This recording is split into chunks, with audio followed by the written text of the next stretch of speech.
નમસ્કાર મિત્રો, કેમ છો બધા? મજામાં ને? હું ગીતા પંચાલ આપની સમક્ષ ફરી એકવાર જીવનમાં મહત્ત્વનું એવો ગુણની વાત કરીને આવી છું. આ લાઈફ લેસનના આપણો 51મો વિડીયો છે અને એમાં હું આપને એક મહત્ત્વના ગુણની જે આપણે વિકસાવવાથી આપણા જીવનમાં ખૂબ સમૃદ્ધિ, આનંદ, પ્રેમ, સફળતા અને બધું જ પ્રાપ્ત થાય છે. તમે એમ વિચારશો કે આ એવો કયો ગુણ છે, એવા કયા ગુણની વાત કરે છે? તો આ એક ગુણ એવો છે જેનાથી તમે જીવનમાં ઘણું બધું પ્રાપ્ત કરી શકો છો. તો કોઈ ક્લુ હશે? ચલો એક નાનકડો ઉખાણા જેવી વાત કરું. એક કહેવત કહું છું, અડધી હું કહું છું, તમે અડધો તમે પૂરું કરજો બીજો વાત. ઉતાવળા સો બાવરા, ધીરા સો ગંભીર. બીજી એક કહેવત છે, ધીરજના ફળ મીઠા. મિત્રો, કેવું ધીરજના ફળ મીઠા, આવા મહત્ત્વના આ એક મહત્ત્વની વાત છે અને આ એક મહત્ત્વના ગુણ વિકસાવવાની આજે આપણે એક વાત કરી રહ્યા છીએ. આપણા જીવનમાં ખૂબ મહત્ત્વનો આ એક ગુણ છે અને જેના વિકસાવવાથી આપણા જીવનમાં ખૂબ બધું પરિવર્તન આવી શકે છે. તો આ ધીરજનો એક ગુણ એવો છે કે આપણે આંબો આવે એવું કહેતા આપણા વડવાઓ કે આંબો વાવો તો 12 વર્ષે ફળ આપે. કેમ? પણ આંબો વાવો જો બાવળ ના વાવતા એવું પણ કહેતા જોડે. શા માટે? કારણ કે બાવળમાં કાંટા હોય ને બાવળ તો તરત ઉગી જાય. આપણે એમ કે ઝાડ જ છે ને, તો બાવળે ઉગાડો પણ બાવળમાંથી કશું મળતું નથી સિવાય કે ગુંદર. એની વાત અલગ છે, આપણે પછી વાત કરીશું. અત્યારે આપણે ધીરજના ગુણને વિકસાવવાની વાત કરીએ છીએ. તો મિત્રો, આ લાઈફ લેસનના 51મા વિડીયોમાં હું આપણે આજે ધીરજના ગુણ વિકસાવવાની વાત કરી રહી છું. એ ગુણ દ્વારા આપણને શું શું મળે અને એનાથી આપણામાં શું ફાયદો થાય એની આપણે વાત કરીશું. 3 મહત્ત્વની વાત કહીશ આના વિશે. જ્યારે ધીરજનો ગુણ આપણે વિકસાવીએ છીએ ત્યારે આપણી ઇનર સ્ટ્રેન્થ એટલે કે આપણી આંતરિક શક્તિ વધે છે. આપણે અંદરથી મજબૂત થઈએ છીએ. ગમે તેવી પરિસ્થિતિમાં આપણે હલતા નથી. જો આપણી અંદર એક આ ગુણને આપણે વિકસાવી દઈએ તો આપણે ખૂબ મજબૂત મનોબળવાળા બનીએ છીએ. આજકાલ જે લોકોને ડિપ્રેશન, હતાશા, ફાસ્ટફૂડમાં જે સ્ટ્રેસફુલ લાઈફ છે એમાંથી એને રાહત મળે છે. આપણે ઘણીવાર જોઈએ છીએ કે કોઈ સિગ્નલ પડી ગયું હોય અને ઉપરથી ત્યાં સિગ્નલ પર જોઈએ કે હજી 100 મિનિટ 100 બાકી છે, 100 સેકન્ડ બાકી છે, એવું બધું લખેલું હોય, 130 સેકન્ડ બાકી એવું લખ્યું હોય તો પણ આપણી પાછળ ઘણીવાર હોય ને તો હોર્ન માર કરે લોકો. મને એમ થાય કે શા માટે મારતા હશે? પછી ઘણીવાર જોઈએ તો કોઈ યંગ છોકરો હોય તો સિગ્નલ પડી છે તો પણ બાઇક લઈને નીકળી જાય કે એવું થાય. એનાથી જોઈએ આપણે કેટલા બધા એક્સિડન્ટો પણ થઈ રહ્યા છે. તો આવી રીતે નુકસાન જ થાય. જ્યારે આપણે ધીરજ ખોઈએ ને ત્યારે આપણને નુકસાન થાય છે. આ એક ગુણ કેળવવાથી તમારા જીવનમાં ખૂબ બધા તમને ફાયદા થાય છે.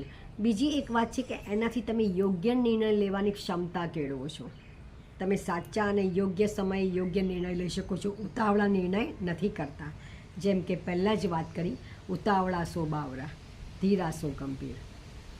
એટલે આપણે જ્યારે ઉતાવળે કોઈ પણ નિર્ણય લઈએ છીએ તો ઘણીવાર આપણે પાછળથી પસ્તાવવું પડે છે. તો એ પસ્તાવાનો વારો નથી આવતો. ત્રીજું ક્યાં ફાયદો થાય છે? લાંબા ગાળાની સફળતા માટે કામ છે. મિત્રો, કોઈ પણ તમે એથ્લીટ હો કે કોઈ સ્પોર્ટ્સમેન હોય તેને પૂછજો કે તે આના વર્ષ માટે કેટલી મહેનત કરી હતી, ક્યારથી મહેનત શરૂઆત કરી હતી, તો કોઈ કહેશે 5 વર્ષની ઉંમરથી, કોઈ 6 વર્ષની ઉંમરથી. અને સફળતા ક્યારે મળે? 16 વર્ષે, 17 વર્ષે, 18 વર્ષે, જ્યારે એ કોઈ ઓલિમ્પિક મેડલ જીતે કે નેશનલ મેડલ. કેટલા બધા વર્ષોની મહેનત કરી. આજે કરીને કાલે સફળતા મળી ગઈ એવું એને નથી બન્યું. તો લાંબા ગાળાની સફળતા માટે અને પર્યાપ્ત સફળતા અને હંમેશની સફળતા, એકધારી સફળતા મેળવ્યા કરો. તમે જીવનમાં પ્રગતિ મેળવો એના માટે આ ગુણ ખૂબ જ ઉપયોગી અને કામનું છે. હવે આનાથી શું ફાયદો થાય છે અને તમે એને ક્યાં ઉપયોગ કરી શકો? તો તમારા કોઈપણ જીવનના ધ્યેય માટે એટલે કે ગોલ સેટિંગ માટે. જો એક 10મા ધોરણમાં એક બાળકને 90% લાવવા છે તો એણે 10મા ધોરણમાં ખાલી વાંચવાથી નહીં ચાલે. એને 8મા, 7મા, 8મા, 9મા, 10મા 4 વર્ષથી એવી તૈયારી કરવી પડે છે. ઘણીવાર ઘણા લોકો IIT-JEEમાં પાસ કરી રહ્યા છે એવા 1-2 વિદ્યાર્થીઓ જોડે મારે વાત થઈ ત્યારે મેં એમને પૂછ્યું, તમે ક્યાંથી શરૂઆત કરી? તો કે આંટી, અમે 7થમાં હતા ને ત્યારથી મારી મમ્મી એમના ક્લાસ ભરાવવાના ચાલુ કરેલા અને ત્યારથી મને ગોલ આપેલો કે તારે તો એકવાર 12થમાં IITમાં તારે જવાનું છે. 7th સ્ટાન્ડર્ડથી હું તૈયારી કરતો હતો. પછી 8, 9, 10thમાં તો મેં બધા મારા ક્લાસીસો ચાલુ કરી દીધા અને 11, 12 તો મેં એવી રીતે ભણ્યું. અને બધી વાત કરે તો આપણને એમ થાય કે એક જીવનના 5 વર્ષ અને આઈઆઈટીમાં એડમિશન લેવા માટે પહેલાં 5 વર્ષથી એટલે કે 10 વર્ષની મહેનત. એક મેડિકલ સ્ટુડન્ટ છે એ 10 વર્ષ ભણે ને ત્યારે એ ડૉક્ટર તરીકે સારો પ્રખ્યાત થાય, અને એ પછી પણ એને ખૂબ સંઘર્ષ કરવો પડે છે. એને સફળતા નથી મળતી, કારણ કે તમે ત્યાં આગળ ભણો છો, પછી જ્યારે તમે એ ભણતરને ગણતરમાં લાવો છો, વ્યવહારમાં લાવો છો ને ત્યારે તમારી કસોટી થાય છે. મારી દીકરી પોતે ડૉક્ટર છે એટલે મને ખ્યાલ છે. જ્યારે કોઈ પણ કામ આપણે શીખીએ છીએ અને જ્યારે એને વ્યવહારમાં લાવીએ અને જ્યારે એને આપણે એકચ્યુઅલમાં વાપરીએ ત્યારે આપણને ખબર પડે છે કે આમાં કેટલી બધી ધીરજની જરૂર છે. સ્કૂલમાં તો 1 ને 1, 2 કરતાં શીખવાડી દીધું, તો પછી 1 ને 1, 2 કેમ કરાય એ આપણે જ્યારે કરીએ એમાં આપણને ખરી ધીરજની જરૂર છે. તો ગોલ સેટ કરવામાં તમને કામ આવે છે જીવનમાં. બીજું, સંબંધોમાં આજકાલ જે વિભક્ત કુટુંબો થઈ રહ્યા છે, સંયુક્ત કુટુંબો તૂટી રહ્યા છે, એમાં પણ આ ધીરજનો ગુણ એક મહત્ત્વનું કામ કરે છે. આજે કોઈનામાં ધીરજ નથી રહી ને એટલે સંબંધો તૂટતા ગયા, કુટુંબો તૂટતા ગયા અને એકલતા આવતી ગઈ. કોઈ કોઈને સહન નથી કરી શકતું, એકબીજાનું ધીરજ નથી રહી વાત સાંભળવાની, કોઈ કોઈને સાંભળતું નથી. જુઓ, લિસનિંગનો ગુણ છે ને, હિયરિંગ અને લિસનિંગ 2 અલગ અલગ વસ્તુ છે. લિસનિંગનો ગુણ કેળવવા માટે તમારે ધીરજ જોઈએ. આપણે કહીએ ને સાંભળ્યું ના સાંભળ્યું કરી કાઢ્યું, હા હા હા કરીને નીકળી ગયા બહાર. પણ જો લિસનિંગ જે માણસ ધ્યાનપૂર્વક જે સાંભળતું હશે ને એની પાસે ધીરજ હશે.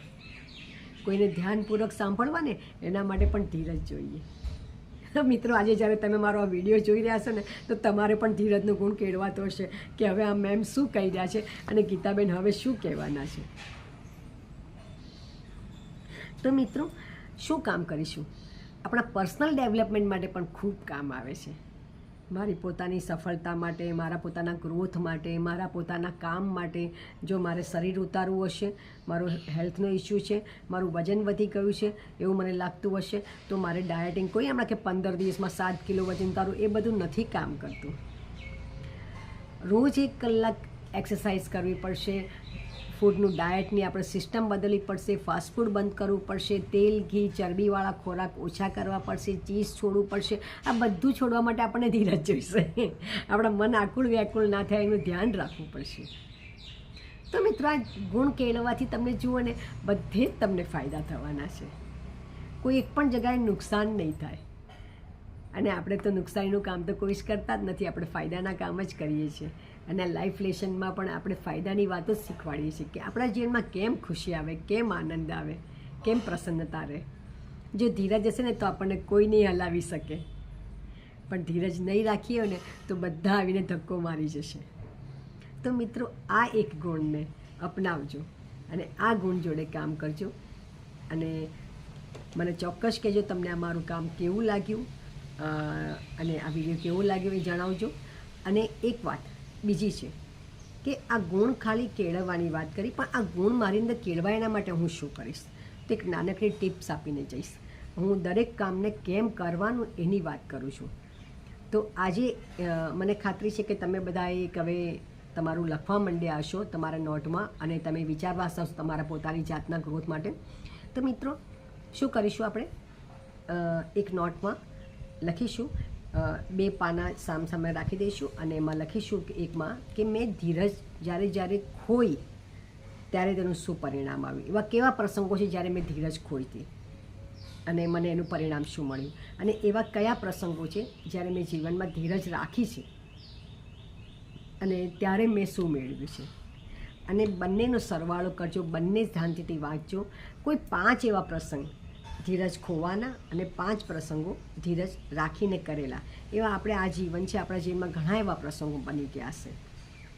તો તમને તરત જ ખ્યાલ આવશે કે ધીરજ રાખવાથી મને શું મળ્યું હતું અને ધીરજ ખોવાથી મેં શું ગુમાવ્યું હતું,